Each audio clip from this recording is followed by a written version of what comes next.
Hello everyone, I am Anuradha Halder. I welcome you all to my channel. We are continuing our discussion on English grammar. In the last video, we discussed about modal auxiliaries, and today we will discuss about finite and non-finite verb phrases. So you see, what is a finite and non-finite verb phrase?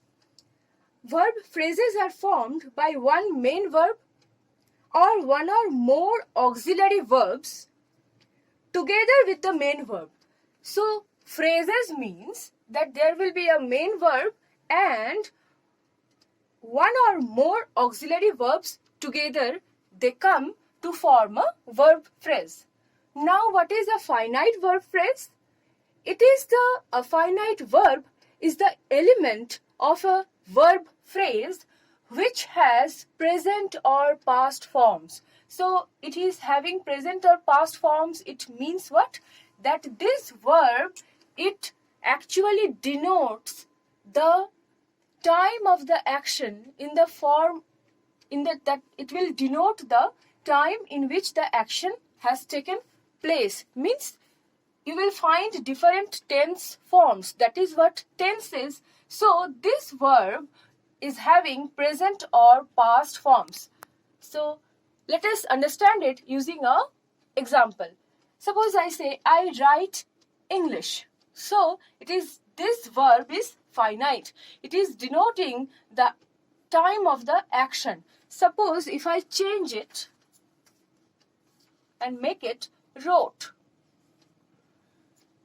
So this verb, it is changing. It is having present or past forms. It is changing. It is denoting the time of the action. So it is a finite verb. Now, see another example. If I say, I like to write English. Now, here, I like to write English. This verb is now denoting the present time. If I change it, if I make it in the past form, I liked to write English. So you see, this verb is changing, but this one, it is remaining the same, be it in the present form or the past form. So in this sentence, this verb is non-finite, as it is not showing the action, time of the action, and it is not changing form according to the present or past tense.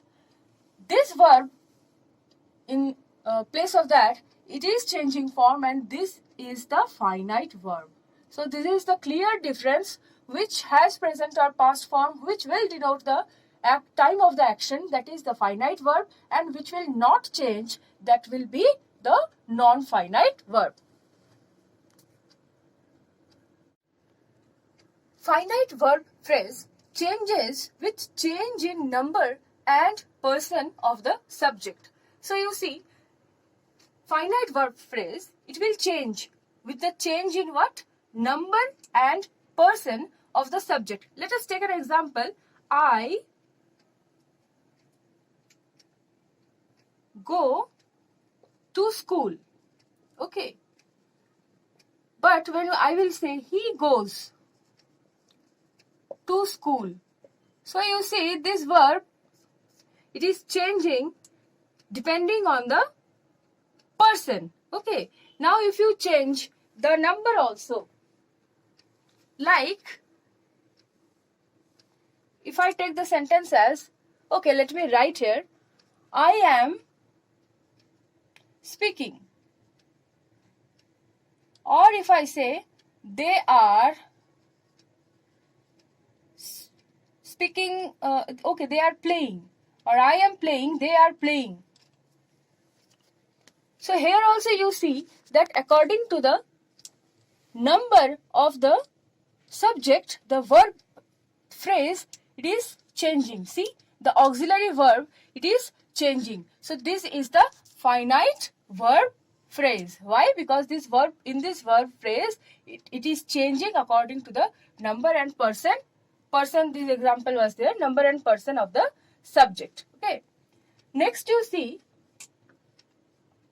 modal auxiliaries count as finite verbs. Okay, so modal auxiliaries, they are counted as finite verbs, though they have no concord, though they are not in agreement with the subject, yet they are counted as finite verbs.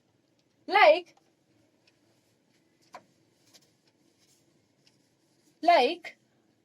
be it I or you or he or they, will always say they can read this. Okay, or I can read this, you can read this. So this, though it is not in concord with the subject, yet the modal auxiliaries, they are counted as finite verbs. Next, a finite verb phrase may contain a finite and non-finite element.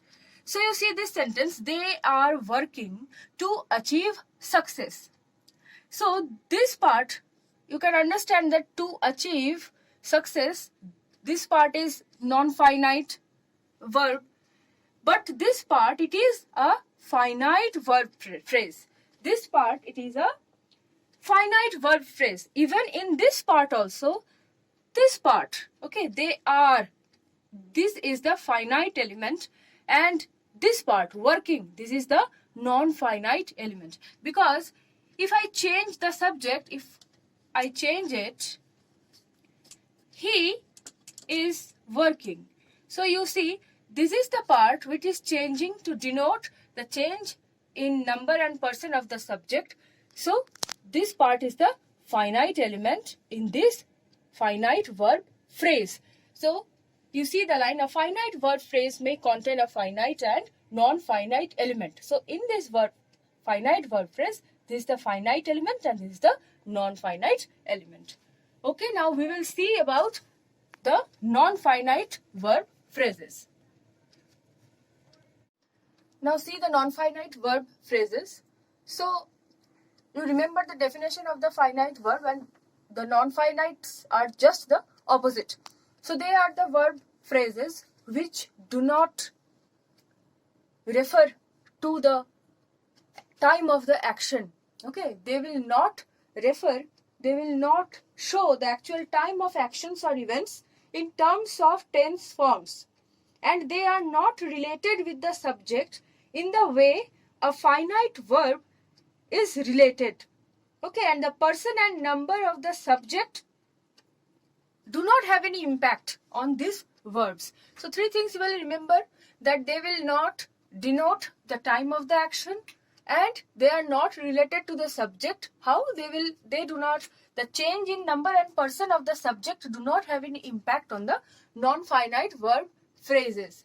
So see, we can divide the types. How many types of non-finite verbs are there that we can see? Infinitives, participles and gerunds. Okay, so infinitive, participle and, okay, I have written it as singular, so gerund.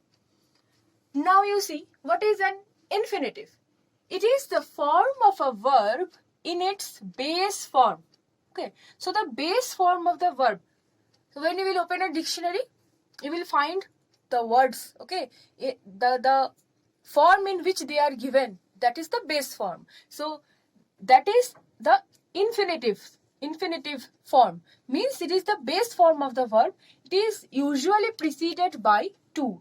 Like preceded means, like if this is the verb, to is placed before it. So they like to play cricket. Okay, so this verb is the infinitive or the base form of the verb, and generally it is preceded by to.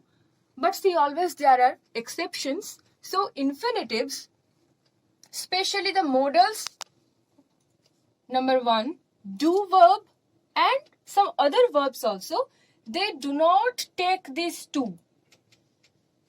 Usually the infinitives are preceded by to, but these are the cases, modals, do verb and some other verbs. What are they that we will discuss? They do not take to. So these are called bare infinitives. This term you have heard. These are called as bare infinitives as they do not take this to. Like We may be late. He can read. So see, modals we are using. They do not know the boy. There is no use of to. Okay. So these verbs, they do not take to, and they are called bare infinitives. Now, while discussing here, we say there are some other verbs also. So what are they? Have, let, make, see, hear, feel, notice, watch, and some more. Okay. And some more. They also do not take to. Like, I did not see you to come in. So this to, they have not used this to. Okay. Sentence is I did not see. So this verb, see, it is not taking. To is not used. Next, let me go. Okay. So see the let verb, it is also not using to. Now you see one verb, help, it can be used with or without to as infinitive. So in this base form, okay, this verb help, it can be used with or without to. Like if I say Mohan helped Sita, okay, Mohan helped Sita to cook fried rice. So you see, Mohan helped Sita. If you can omit this to also, then also the sentence will be correct. To cook, Mohan helped Sita cook fried rice, or Mohan helped Sita cook the meal. Okay. Many of you may not like fried rice, so you will not find the example good. Let me say it, meal. So Mohan helped Sita cook the meal is also correct. Mohan helped Sita to cook the meal. That is also correct. So this verb, help, it can be used with or without to as infinitive. Okay. So what are infinitives? These are the forms of verb in its base form.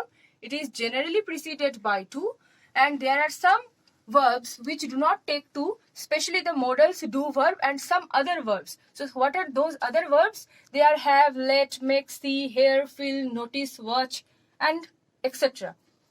Help, this can be used with or without to as infinitive. Okay. So let us see some more points about them.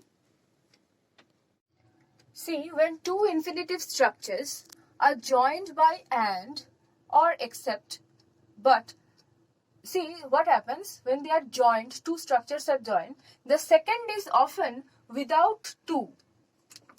Like, do you want to go now? Or, so here I have joined it with or. Do you want to go now?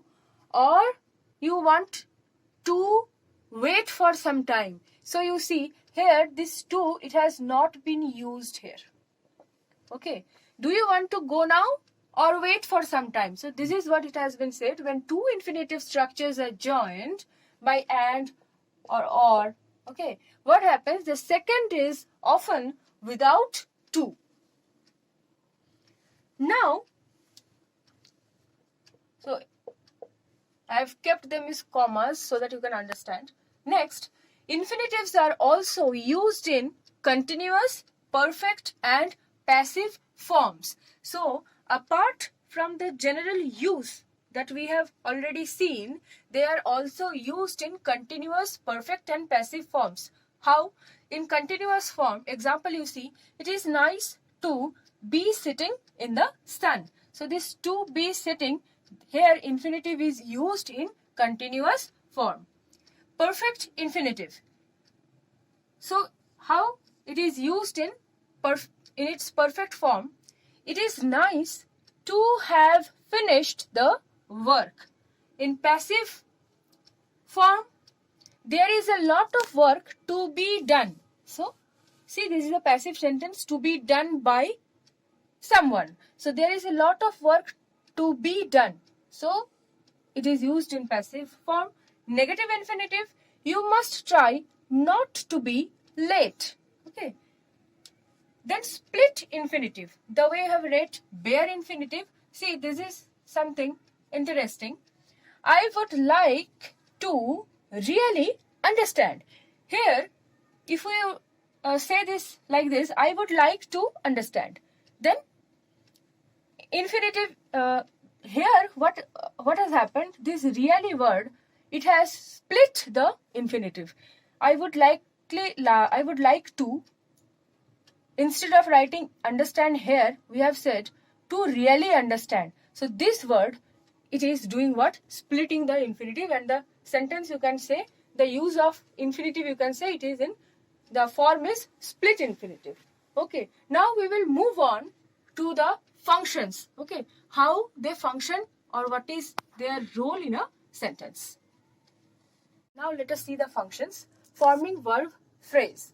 After do or a modal auxiliary, bare infinitive is used to form a verb phrase. Like, this is a modal auxiliary. He must finish the work. And this is the bare infinitive. And it is used after a modal to form a verb phrase. So, do you think she is ready? In this sentence also, you will see that after do, bare infinitive is used to form a verb. Like, do you think? So, here, do is, do you think? So, you see, this is the bare infinitive. She is ready. This is the bare infinitive. And here, do is after, it is used after do to form the verb phrase. Infinitive is used as a subject. How? To err is human. This is a saying which means that humans make mistakes. So, to err from the word error is human. So, here to err, what is human? To err is human. So, this is functioning as the subject. As object, she wants what? To sing. So, you see, this verb phrase, okay, it is acting as the object. And you see how infinitives are used in forming verb phrase. They are functioning as subject, as object, and also as complement. They can function as complement of a subject, of a verb, okay, of another noun or an adjective also. In this sentence, it begins to rain. So this is the verb, and this part is the complement to this verb. It begins to rain. These are also used for denoting purpose. These are also used to talk about a person's purpose, why he or she does something. Like, I sat down to rest. Okay, I sat down to rest. So you have seen the uses of the infinitives. Okay, now we will move on to participles. Now see the participles. They can be of two types, present participle or past participle. While I was discussing the regular and irregular verbs, this part you will find a similarity. There I have discussed this, how the participle forms are made. So you see, present participle, it is formed by adding ing to the verb, like the verb walk. So when you will say walking, that is the present participle form. And how the past participle is formed? By adding d or ed to regular verbs. So if it is a regular verb, like it is, walk is a regular verb, because just the opposite definition. What are regular verbs?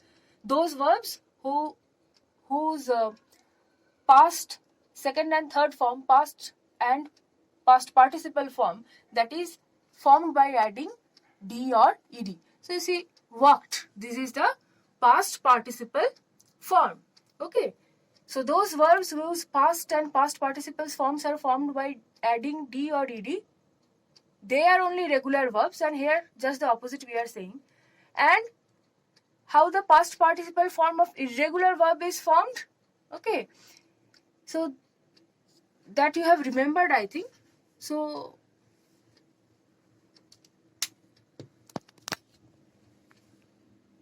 now see the participles. They are of two types, present participle or past participle. What is present participle? ing, it is formed by adding ing to the verb, like work. It is the verb. If you add ing, working, that becomes the present participle form of that verb. Past participle, how it is formed? Like adding d or ed to regular verb. Like work is the verb, you have added ed, so it is the past participle form. And how you will, this is the case for regular verbs. For irregular verbs, the third form, like write, wrote, and if this is the third form, written, this is an irregular verb. Why? Because see, its form is changing. Its past or past participle form, it is not formed by adding d or ed. That is the difference also between irregular and regular verb. So you see, in case of regular verbs, how you will form the past participle by adding d or ed. And the third form of irregular verb, means this one, is the past participle form. So here you will keep in mind about this part only, that the third form of irregular verb is its past participle form. Now what are the functions? These are used to form verb forms. They are used with auxiliary verbs to make continuous, perfect and passive verb forms. How? Like you see, I am reading books. Okay, when I say I am reading books, so here with this auxiliary, this present participle is used to form the continuous form is this one. I am reading books. It is used, present participle is used with an auxiliary to form the continuous form of the verb. Then I have forgotten your name. So here with the have, the perfect form is, we construct the perfect form. I have forgotten your name. How the passive form will be formed? This will be done. Okay, this will be done. So you see that the present participle forms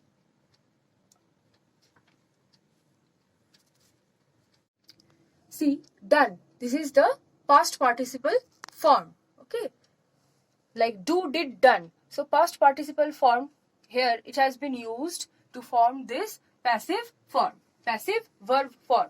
They can be used as adjectives. How? Like he is a retired man.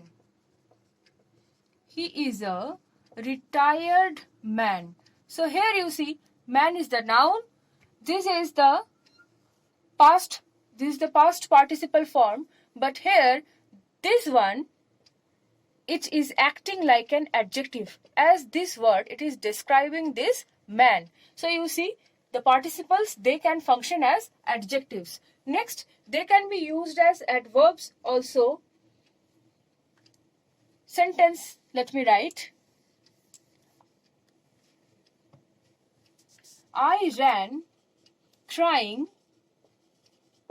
out of the room. So this word crying, the present participle form, it is saying how you ran out. You ran crying out of the room. So this is used as an adverb. Then these participles, they combine with other words into non-finite clause-like structure. See, while running for the train, he lost his bag. So while running for the train, here this present participle has been used and it is combining with some other words to function like a clause, a non-finite clause. So I think you know what is a clause. Clause is a part of a sentence which has its own subject and object. Okay, but here you see, this is the he lost his bag. This is the main clause and this is the dependent clause, and it is saying while running for the train. So participle has been used and this whole part, it is combining with other words to form a non-finite clause. And what is the nature of this clause? It is adverbial in nature. Okay, it is adverbial in nature. It can also be used after noun, phrase. Okay, so it can take many, it can be used in different ways also. Here it is functioning as the adverbial clause. It can be used after noun, phrase. So see how diverse it is. Okay, it can function as, it is used to form different verb forms. It is used as adjectives, at adverbs, and it also functions like it also functions like a clause. Okay, it forms a clause like structure. Okay, now we will move on to gerunds. Now let us see gerund. So gerund are verbal nouns. What are they? They are ing forms of verbs which can be used as nouns. So you see, these words, they are the ing forms and they can be the subject or object of a sentence. Again, like verbs, they can take objects. They have the force of both a noun and a verb. So they have the force and impact of both a verb and a noun. See how it is functioning as a subject. Smoking is injurious to health. What is injurious to health? Smoking. So you see, ing verb smoke plus ing smoking. So ing form of a verb, it can function as the, it is functioning as the subject here. It is a gerund. Gerund can also act as an object, like he learnt typing well. So he learnt what? Typing. So here it is used as an object. So verb plus, how we will form a gerund? Verb plus ing. That is the form of the gerund. Type plus ing. So it is a gerund. See, it can also be used as a complement, like his only aim is making money. Now you see, gerund is also used with determiners, possessives, like I don't like your visiting them. Then, so in this sentence, see, I don't like your visiting them. So this is the gerund.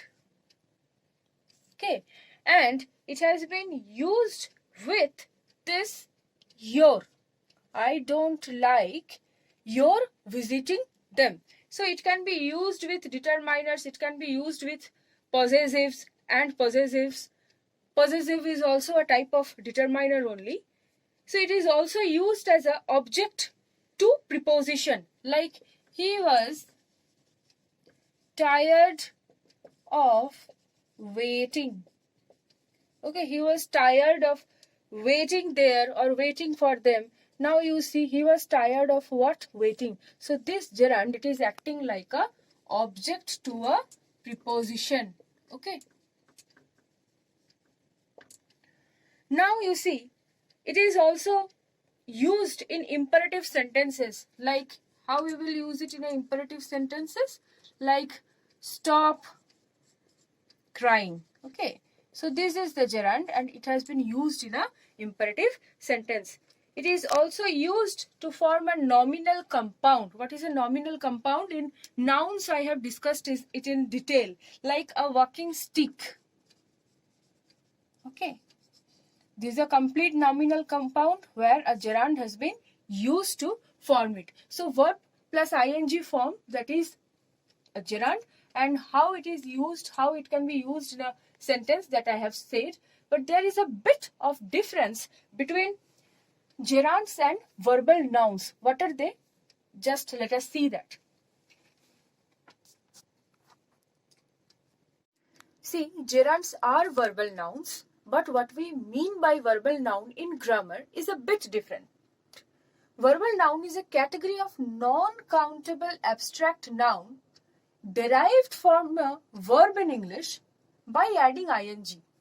So you see, it belongs to a category of abstract noun which is derived from a verb. That noun, it is derived from a verb by adding the suffix ing. It can refer to an action or state, and generally it is preceded by the and followed by of. So the acting of Hamlet, 1 hour, hurt. I like the painting of Jamini Roy. So you see, we say that gerunds are verbal nouns, but there is a bit of difference. What we meant by verbal noun in grammar was this one. Now, you can ask that gerund is verb plus ing, and participle, here also we have said that present participle, it is formed by adding ing to the verb. Then both are becoming the same. How are they different? So the difference is that gerund has the force of a verb plus noun. Okay, and participle, you have seen that they function as adjectives. So they have the force of a verb and adjective combined. Okay, so this thing you remember. So it is also formed by adding verb plus ing, and the present participle, that is also formed by ing, by adding ing to the verb. So what is the difference? Gerund, it has the force of a verb plus noun, and participle, it has the impact of a verb plus adjective combined.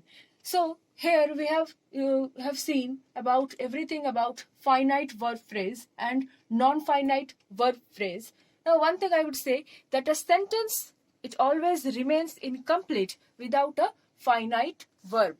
So you have seen what are the types of non-finite verbs: infinitives, participles, and gerunds. So here we end our discussion on verbs. I think you have enjoyed this video a lot. So like, share, and subscribe my channel.